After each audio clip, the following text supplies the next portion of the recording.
The second day in London, filled with excursions, began for me at 5 a.m. Yes, that's exactly how early I had to get up every day to get ready to leave the hotel for another excursion by bus or for a trip to another city or historical site. But first, breakfast. At the Holiday Inn, it starts at 6:30 a.m. I was pleasantly surprised by the large selection of dishes, fruits, and drinks offered for breakfast, which is included in the room rate.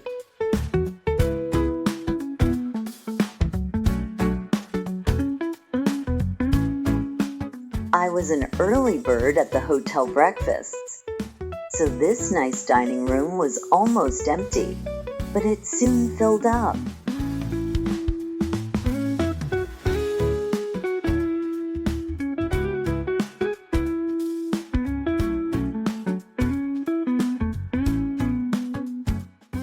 And those of our group who had breakfasted late headed straight to the exit where the bus was waiting for us at 8:30 a.m.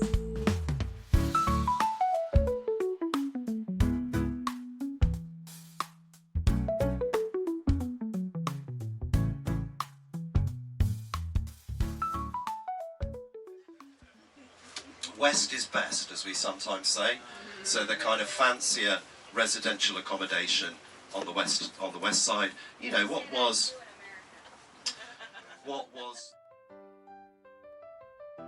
You hear the voice of a specially invited guide who comments on everything that we see outside the bus window. The tour lasted about 3 hours, but I will show the streets and sights of London very briefly, just to give you an idea of where we were and what we saw.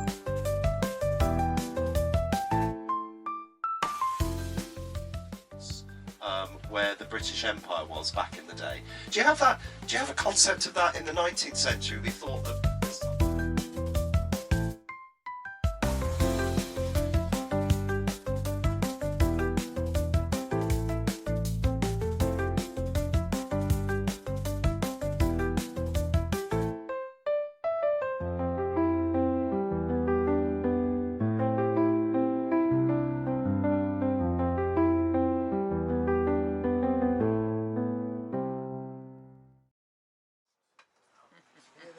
So thank you to Sam this morning because, you know, the timing of getting here for exactly 9 o'clock. Can you see what we've got? A master at the wheel at the front of the bus here.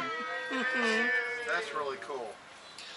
So this is so Fortnum and Masons is a lovely place, as I say. I tend to go there once a year, right? This is not the place for the weekly grocery shop, right. But I tend to go just before Christmas and you kind of buy gifts and presents for the family. It's also one of my very favourite places to go for high tea, yeah? Do you know the kind of, you know, triangle-shaped sandwiches where they cut the crusts off and then they'll serve you scones and cake and tea, obviously? Or have the champagne version if you prefer, is rather good.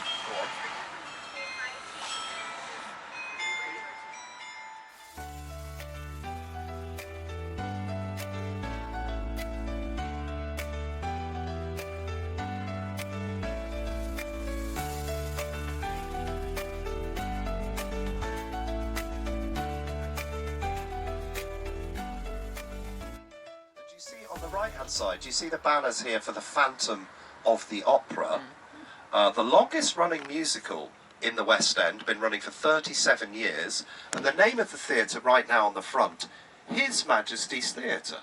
Yeah? To the right-hand side, there are no Canadians in the house, but listen, this is where you could have had your embassy if you hadn't fallen out with us over tea, right? So this is the Canadian High Commission or the Canadian Embassy right here on Trafalgar Square, one of the two most important squares in central London. On the left-hand side here at the top of Trafalgar Square is the National Gallery, a truly world-class collection of art. They call themselves the Story of Art, Masterpiece by Masterpiece. In the middle of the square, do you see the giant big column here? It's the one that we call Nelson's Column. Nelson's Column was built between 1840 and 1843 to commemorate Admiral Horatio Nelson, who died at the Battle of Trafalgar in 1805. The statue faces south towards the Admiralty and Portsmouth, home of the Royal Navy ship HMS Victory, the legendary naval commander's flagship.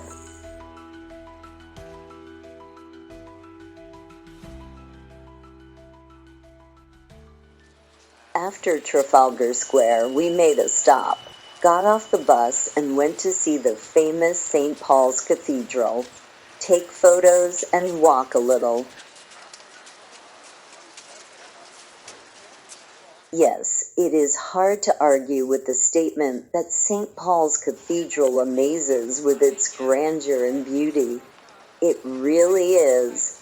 This grandiose cathedral rises on the highest point of the city, on top of Langate Hill, and is the residence of the Bishop of London and the largest Anglican church in Europe. The cathedral was officially opened on October 20, 1708, but it was already the fifth cathedral out of 4 previous buildings. 3 burned down, and another was destroyed by the Vikings.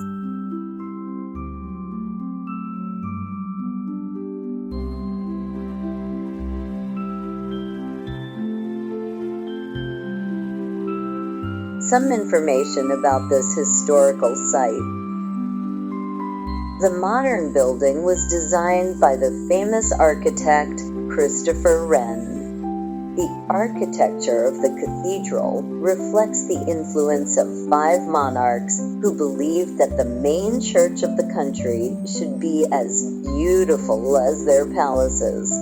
The interior of the cathedral is decorated with skillful mosaics and sculptures.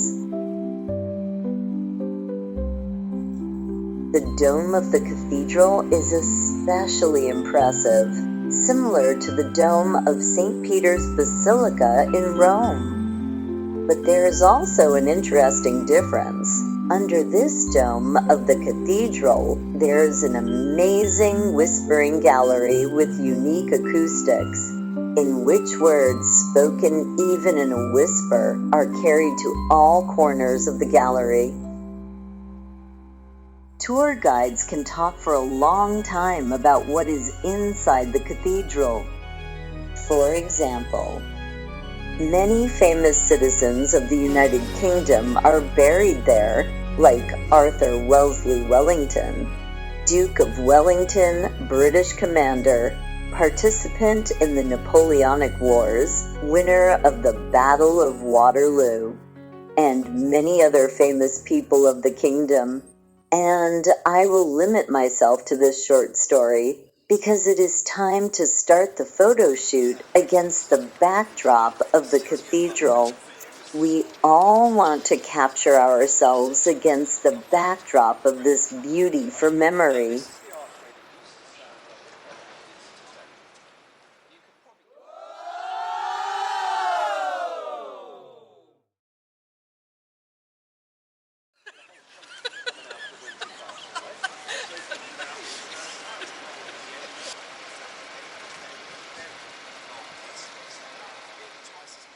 You see the west front of the cathedral.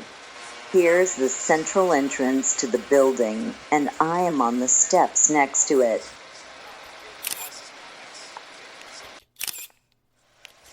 Now our group has been given half an hour to explore the area on our own, and that is what we are doing. Here in the forecourt is a statue of Queen Anne, a copy of the original work by the sculptor Francis Bird.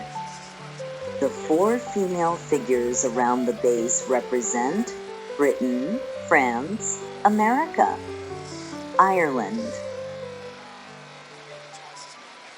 In Paternoster Square, next to the cathedral, we found this lovely restaurant called Happenstance.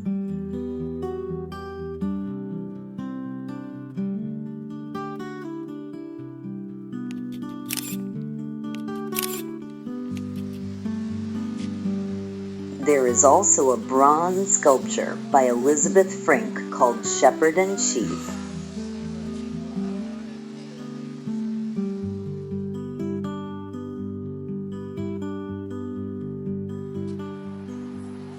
That's it for the cathedral tour, and it's time for us to move on to the next historical site.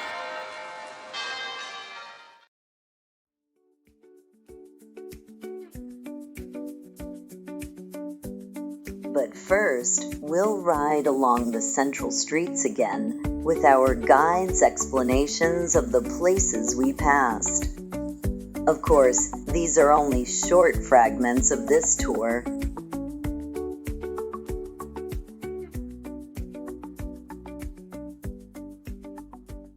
And then straight ahead of us, with the big kind of classical columns in front of this building, this is the building that we call the Royal Exchange. So originally a meeting place for merchants and traders, right here in the heart of the City of London.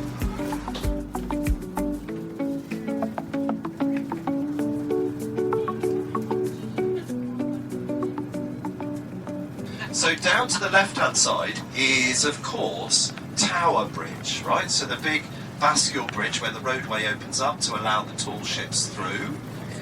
And in front of the bridge, can you see there's a warship called HMS Belfast? HMS Belfast was involved in the D-Day landings, part of a flotilla of ships that pounded those Nazi gun positions before the troops went into land on D-Day back in the day. So we're now kind of in the area called Southwark, so the south side of the river, so across the river from the City of London. And on a Saturday, this place is going to be heaving already. Do you see all the little entrances on the right-hand side? This is, I'd say, the world-famous Borough Market. So you'll see the sign for Borough Market on the glass frontage just here. This place has been a market for more than 1,000 years. Wow. Back in 2014, we celebrated the 1,000th anniversary, but that's just the first time anybody had left written record of it back in 1014. So these days, once upon a time, wholesale fruit, vegetable market, meat market. These days, it's what we would call a foodie market or a farmer's market. So kind of luxury foodstuffs from across Britain and around the world. This is a place, this is an amazing place for lunch. The best views of Borough Market, I'd say, is this next little side street, just here on the right-hand side. You'll see the area is huge.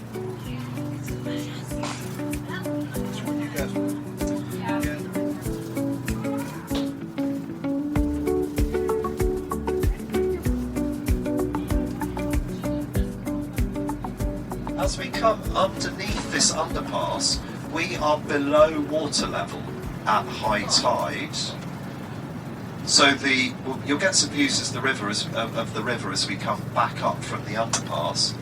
So the tide is going up and down by up to 20 feet twice a day.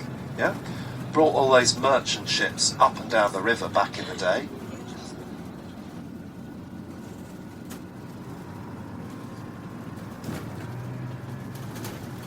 Just ahead of us is where this is called the Embankment, built back during the 19th century. Just ahead of us along the embankment, there are silver dragons. The silver dragons, there's going to be one on each side of the bus, just ahead of us right now. And can you see that they have their backs to us? The dragons have their backs to us because we're leaving the City of London, right? So we're going back into the City of Westminster. Back on this side of the river, I rather like this classical building with a row of classical arches all along the front of this building here to your right hand side. This one is the place we call Somerset House, the place we are hatched, matched and dispatched. In other words, the births, marriages and deaths records office. And just in the middle of the building, can you see the giant big archway to your right-hand side now? In fact, you can only see half of that arch, because that once upon a time was the Watergate entrance to Somerset House. So before they built the roadway that we're driving along, the water used to come up to the edge of the building.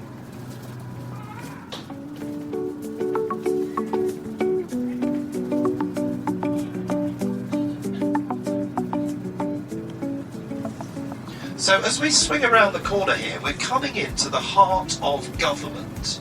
It's the area that we call Whitehall. In fact, Whitehall is shorthand for government in this country. It's the name of the street that we're about to turn into. And just beyond the traffic lights at the end of this little street, you will see the Horse Guards. You remember we saw the barracks this morning, the Knightsbridge Barracks? So this is where they actually stand on ceremonial duty.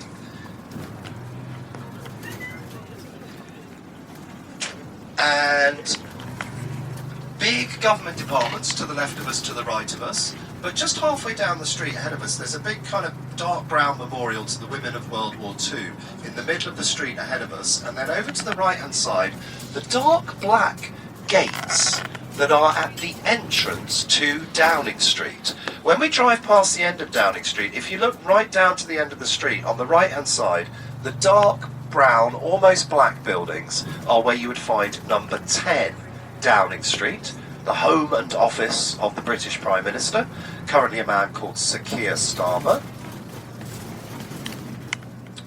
So there you go, just coming into view now, the darkest of the buildings on the right-hand side. And then in the middle of the road, this big stone monument to the glorious dead. This is called the cenotaph. The cenotaph meaning empty tomb in Greek, and it's the most important war memorial that we have in this country. The place where the King and the Prime Minister will come and lay their wreaths of poppies.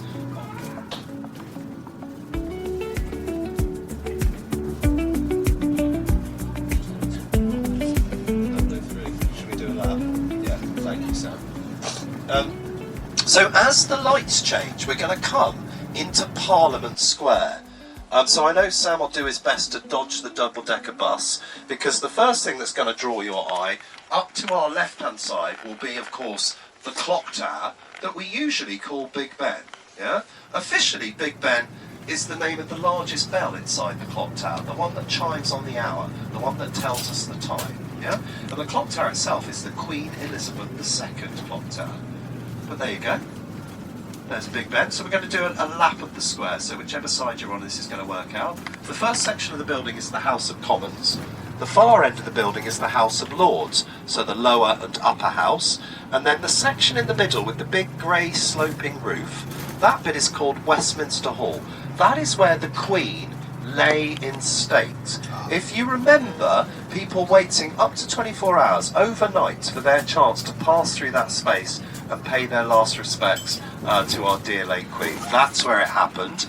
And then, of course, her coffin continued over the road to not the smaller church in front, but the big one behind, Westminster Abbey, which is where her funeral service took place. I'll come back to Westminster Abbey, because I just wanted to point out a couple of statues in Parliament Square.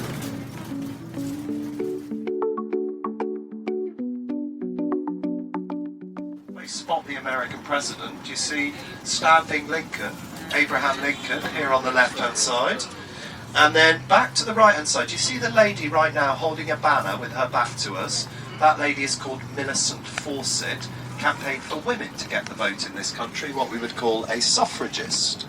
So the link, if you like, between all the statues, so a number of British politicians, but also politicians from the English-speaking world, as you've seen. Yeah.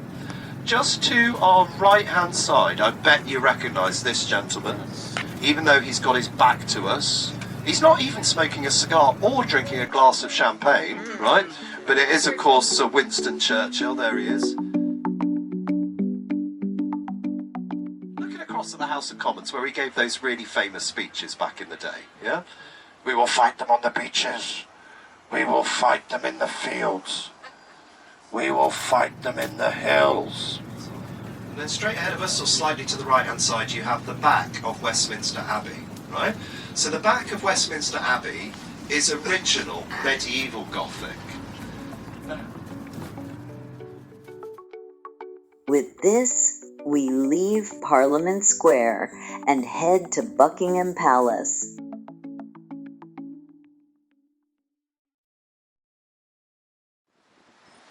Our bus stopped on the street near the palace complex, and our group went to explore it.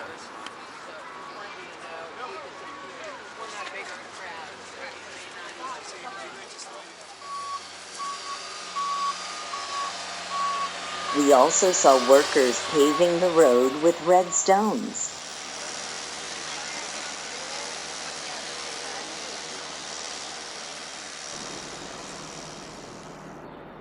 Buckingham Palace has been the official London residence of the British monarchy since 1837, and today serves as the administrative headquarters of His Majesty the King.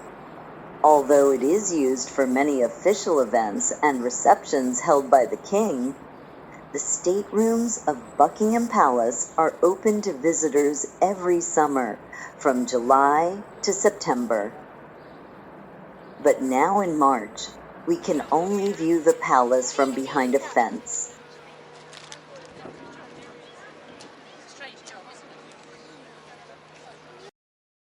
This is a street, the Mall in the London Borough of Westminster, connecting Buckingham Palace with Trafalgar Square. It was created in the early 20th century, specifically for ceremonies involving British monarchs.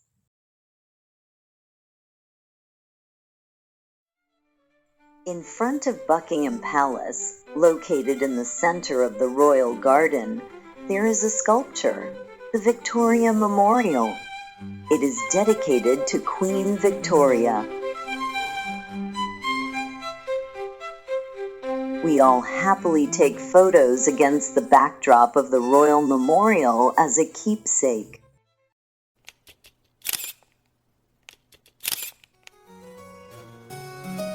Well, I invite you to take a virtual look inside the palace for a minute. We start with the grand staircase, and then we go to the throne room.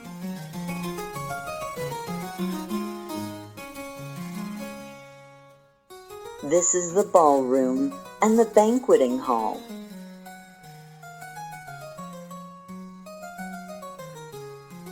The green drawing room. In this room, the Queen's dress is on display. Well, there are still 772 rooms ahead, so I will do without names and show only a few so that you have a small idea of its decoration of the palace.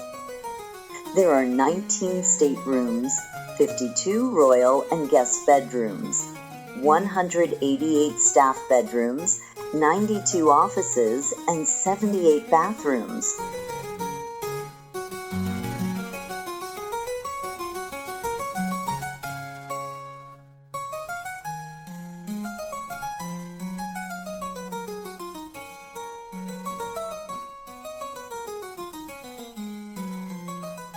Of course, the palace has many picture galleries with portraits of the royal families.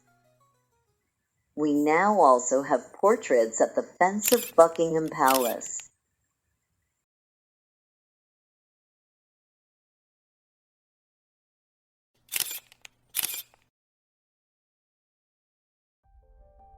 And that was the end of the bus tour. It was up to our group to decide what to do with the rest of the day. Many had already paid for a tour of Windsor Castle in advance. This is the residence of the British monarchs in the town of Windsor, Berkshire, and for over 900 years, about 40 reigning monarchs have lived here.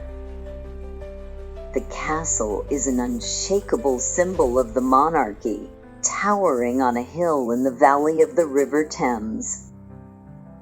It is located about 22 miles from Buckingham Palace, and the tour is designed to last about 3 hours. Personally, I did not take this tour, but my companions visited the castle. The rest of our group headed back to Parliament Square to see the sights our guide had told us about up close again. I'll tell you about 3 interesting places too.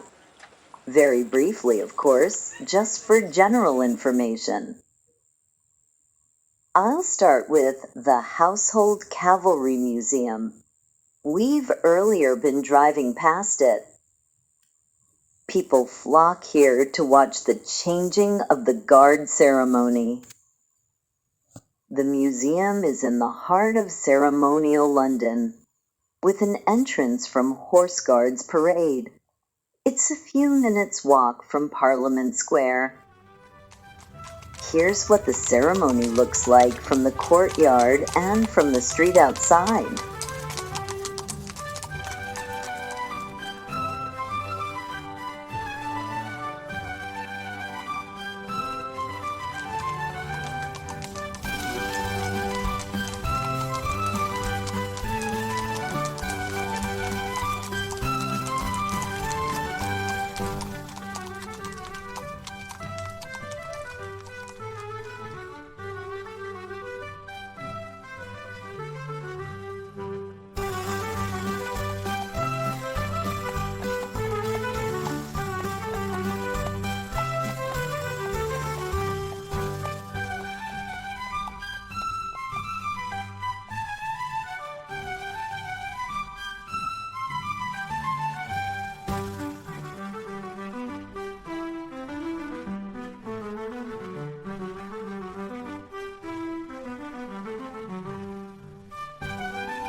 Another recommended place to visit in London is Westminster Abbey.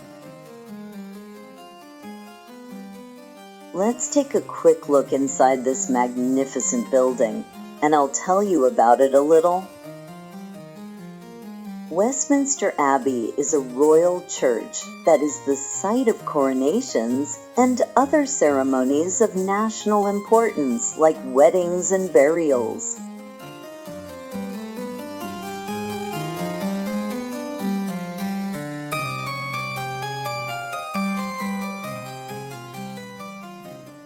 It stands to the west of the Houses of Parliament in the Greater London Borough of Westminster. Situated on the site of a former Benedictine monastery, it was rebuilt as the Collegiate Church of St. Peter at Westminster by Queen Elizabeth I in 1905-160.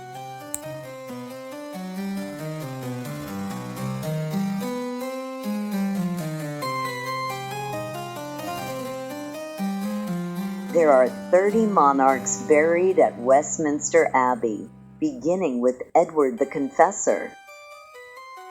It is also the resting place of world-famous people such as Charles Darwin and Isaac Newton, among many others.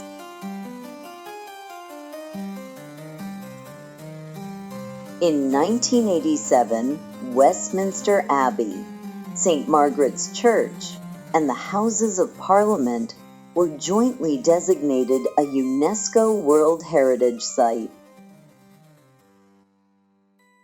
Well, I finished the review of attractions that can be seen in one day with the famous Big Ben. Big Ben is the tourist name for the clock tower of the Palace of Westminster. It is one of the most recognizable symbols of Great Britain. Previously, the tower was called simply the Clock Tower, but in 2012, the tower was renamed in honor of the Diamond Jubilee, 60 years of the reign of Elizabeth II. And now the official name of the tower is Elizabeth Tower. And what is called Big Ben is the huge bell inside the tower. Some facts about the tower and the bell. The clock was designed by Edmund Beckett Denison and Edward Dent. Surprisingly, Beckett Denison received a law degree, not a watchmaker. The clock shows an accuracy of 1 second. The bell for the tower was cast in August 1856 by Warners of Norton. Big Ben weighs 13.7 tons, is 7.2 feet high, and has a diameter of 8.9 feet. The Elizabeth Tower is 315 feet high and has 11 floors. To climb the Elizabeth Tower to see Big Ben, you need to go 334 steps to the bell tower. I don't think I could have handled that climb, or walking around the sights in London for hours. So I got to my hotel room early in the evening. Tomorrow, early in the morning, we'll go to the train station and on to Scotland. More on that in the next video.